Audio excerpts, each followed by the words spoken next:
Bismillahirrahmanirrahim. Alhamdulillahil wahidil qahhar, al-azizil ghaffar, muqaddiril aqdar, musarrifil umur, layla nahar, tabsiratan likulil qulubi wal absar. Ashhadu an la ilaha illallah wa ashhadu anna Muhammadan abduhu wa rasuluh, habibuhu wa safiyuh, afdalul makhluqin, al-lahiqin was-sabiqin. Fallahumma salli wa sallim wa barik ala habibina Muhammad sallallahu alaihi wasallam wa ala alihi wa sahbihi ajma'in. Amma ba'd, fa ya ayyuhan nas ittaqullah faqad fazal muttaqun. Hadirin jamaah sekalian, tidak terhitung jumlahnya bahwa ada sekian banyak janji Allah akan melimpahkan kebahagiaan dunia akhirat bagi mereka yang iman dan takwa dengan sesungguhnya. Juga berkali-kali Allah menyatakan bahwa semua yang ada di langit, semua yang ada di bumi itu ditundukkan dan diperuntukkan kepada manusia. Namun mengapa faktanya masih banyak manusia yang jatuh pada derita dan kesulitan hidup? Mengapa justru manusia yang tunduk pada alam, bukan alam yang tunduk pada manusia? Mengapa bukan manusia yang mengatur kehidupan, melainkan kehidupan yang mengatur manusia? Mungkin ada yang salah, atau mungkin barangkali ada yang kurang tepat dengan diri kita. Jamaah rahimakumullah, pada bulan haram ini, bulan Rajab ini, mari kita bersama-sama mengevaluasi diri kita, evaluasi iman dan takwa, sehingga pada akhirnya kita mendapatkan limpahan anugerah kebahagiaan dunia akhirat dari Allah Subhanahu wa taala. Amin Allahumma amin. Ma'asyiral muslimin rahimakumullah, sejatinya tema khutbah kita pada kesempatan kali ini adalah tentang dosa-dosa besar dan bagaimana cara bertaubatinya. Ada sebuah firman Allah di dalam surah An-Nisa ayat ke-31 yang berbunyi, in tajtanibu al-kaba'ira, in tajtanibu kaba'ira ma tuhshawna ankum. Mohon maaf, kami bacakan artinya, jika kamu menjauhi dosa-dosa besar, in tajtanibu kaba'ira ma tunhauna ankum, in tajtanibu kaba'ira ma tunhauna anhum wa nukaffiru ankum sayyi'atikum wa nudkhilkum mudkhalan karima. Jika kamu menjauhi dosa-dosa besar yang dilarang mengerjakannya, niscaya kami hapus kesalahan-kesalahan kalian dan kami akan masukkan kalian ke tempat mulia. Nudkhilkum mudkhalan karima. Yang dimaksud di sini adalah surga. Hadirin sidang Jumat yang dimuliakan Allah, ayat ini menyebutkan bahwa sekali saja kita menjauhkan diri dari yang namanya dosa-dosa besar, maka dosa-dosa kecil yang pernah kita perbuat akan dihapuskan oleh Allah, hingga ibarat kita tidak pernah melakukannya sama sekali, sebagai bentuk fadlun minallah, keutamaan dari Allah, sebagai bentuk rahmatun minallah, kasih sayang dari Allah kepada kita semua. Demikian kurang lebih jamaah rahimahullah, tafsir yang disampaikan oleh Muhammad Said Tantawi di dalam tafsirnya Al-Wasit fi Tafsir Al-Qur'anil Karim mengenai jenis-jenis dosa besar. Ada sebagian ulama yang berpijak pada salah satu hadis Nabi. Beliau Rasulullah sallallahu alaihi wasallam mengawali ungkapannya dengan ijtanibu as-sab'al mubiqat. Jauhi oleh kalian semua as-sab'al mubiqat, 7 perkara yang menghancurkan, yang merusak. Kemudian Rasulullah melanjutkan menyebutkan yang pertama adalah syirik, yang kedua adalah sihir, kemudian membunuh jiwa yang diharapkan oleh Allah, kemudian makan harta anak yatim, makan riba, meninggalkan medan perang, dan yang terakhir menuduh wanita baik-baik dengan zina. Ada 7 jemaah rahimakumullah. Cuma pertanyaannya, bagaimana dengan orang yang durhaka kepada orang tuanya? Bagaimana juga status orang yang berjudi, orang yang minum minuman keras, orang yang zina? Belum disebutkan di hadis yang kami sebutkan tadi. Apakah ini termasuk dosa-dosa besar? Jawabannya ya, ini juga termasuk dosa besar, sekalipun tidak masuk dalam hadis yang disampaikan oleh Rasulullah SAW.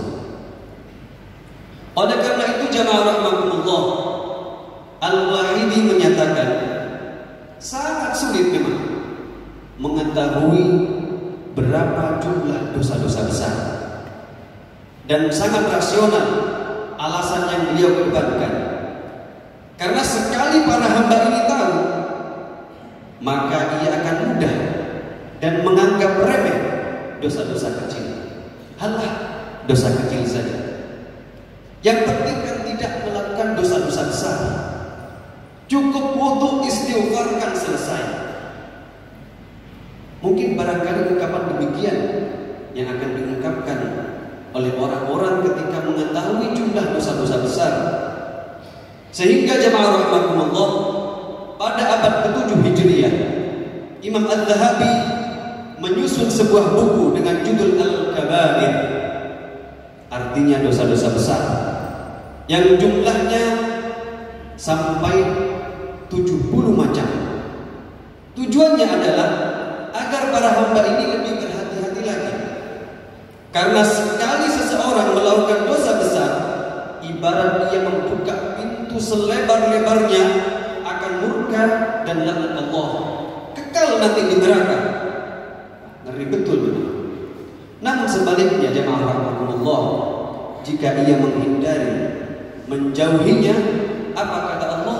Udkhilkum mudkhalan karimah.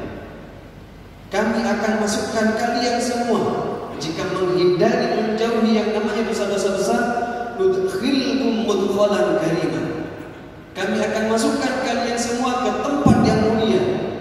Balasannya adalah surga jemaah rahimakumullah. Hadirin ma'asyiral muslimin.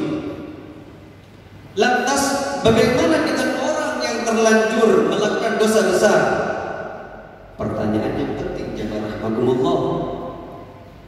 Keyakinan yang diyakini mayoritas umat muslim sedunia, paham Ahlussunnah wal Jamaah, jika orang ini bertaubat, ada seseorang yang melakukan dosa besar, kemudian orang ini bertaubat, menurut paham Ahlussunnah wal Jamaah yang diyakini oleh umat, mayoritas umat muslim sedunia, jika orang ini bertaubat, tentu Allah begitu mengapresiasi dan menghapuskan dosanya.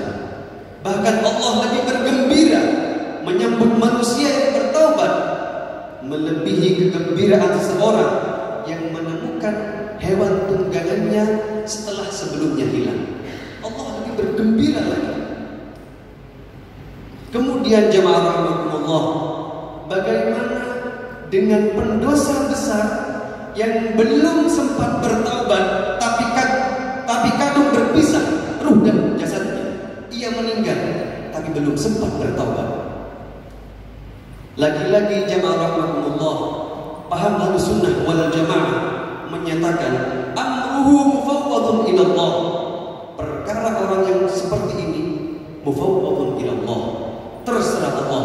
Insya'a afa anhu, jika Allah berkehendak Allah akan mengampuninya.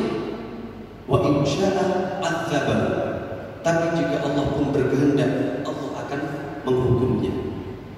Hadirin sidang Jumat yang dimuliakan Allah, Al-Imam Al-Qurtubi menyatakan orang dianggap benar-benar bertaubat kepada Allah adalah ketika ia memiliki niat sungguh-sungguh akan berhenti dari dosa, penuh penyesalan dan tekad untuk tidak mengulanginya lagi, serta kesediaan meninggalkan teman yang buruk. Hadirin jemaah Jumat rahmatullah, Al-Habib Umar bin Hafiz di salah satu kesempatan pernah ditanya, "Wahai Habib, saya ini adalah pelaku dosa. Tiap hari senantiasa melakukan dosa dan tak bisa berpisah dari dosa." Apa jawaban Al-Habib Umar? Tinggalkan tempat yang kamu tempati sekarang, menjauh dari tempat yang kamu sering bermaksiat di situ. Dan juga tinggalkan teman-teman kamu. Hadirin sidang Jumat yang berbahagia, ada beberapa syarat sehingga taubat kita dianggap taubatan nasuha. Yang pertama, niat sungguh-sungguh, penuh penyesalan. Yang kedua, tekad tidak mengulangi dosa tersebut, serta yang terakhir, kesediaan meninggalkan tempat dan teman yang buruk. Percayalah jemaah Jumat rahmatullah, kasih Allah jauh lebih besar dari murkanya. Tidak ada kata terlambat bagi pelaku dosa untuk bertaubat, sekalipun dosanya numpuk melangit dan tidak cukup digelar di seluruh daratan bumi. Katakan, hamba bertaubat kepadamu ya Rabb. Jika terlanjur melakukan dosa lagi, maka bertobatlah lagi dan katakan, hamba bertobat lagi ya Rabb. Bantu hamba memiliki kemampuan untuk menjadikan dosa itu menjadi dosa yang terakhir kalinya. Hadirin sidang Jumat yang berbahagia, terakhir, Al-Imam Ali Ibn Abi Thalib pernah didatangi pelaku dosa besar. Maka sang imam ini menasihati, bertobatlah kepada Allah dan jangan kamu ulangi. Orang ini menjawab, wahai imam, saya sudah bertobat, tapi setelah itu saya berdosa lagi. Lagi-lagi sang imam menasihati dengan nasihat yang sama, wahai fulan, bertobatlah kepada Allah dan jangan kamu ulangi. Orang ini lagi-lagi menjawab, sampai kapan ya imam? Imam Ali menjawab, sampai setan berputus asa dan merasa kecewa. Hadirin sidang Jumat yang dimuliakan Allah, Allah tidak pernah bosan terhadap hamba-hambanya yang menyegerakan diri bertaubat kepadanya. Ibadallah, Allah pantas kita banggakan, Allah sangat pantas kita agungkan, karena kasih sayang Allah kepada hambanya tiada batas. Hadirin sidang Jumat yang dimuliakan Allah, ada sebuah perkataan Arab yang menyatakan, raqibun yutali'uni fa'aswi jahalatan yubaddilu bil ghufrani qubha mazallati. Saya tahu bahwa Allah itu raqibun, maha dekat, yutali'uni, senantiasa menyaksikan aku dimanapun aku, dalam keadaan apapun aku. Raqibun yutali'uni, Allah maha dekat dan senantiasa menyaksikan aku. Tapi apa? Jemaah rahmatullah, fa'aswi jahalatan.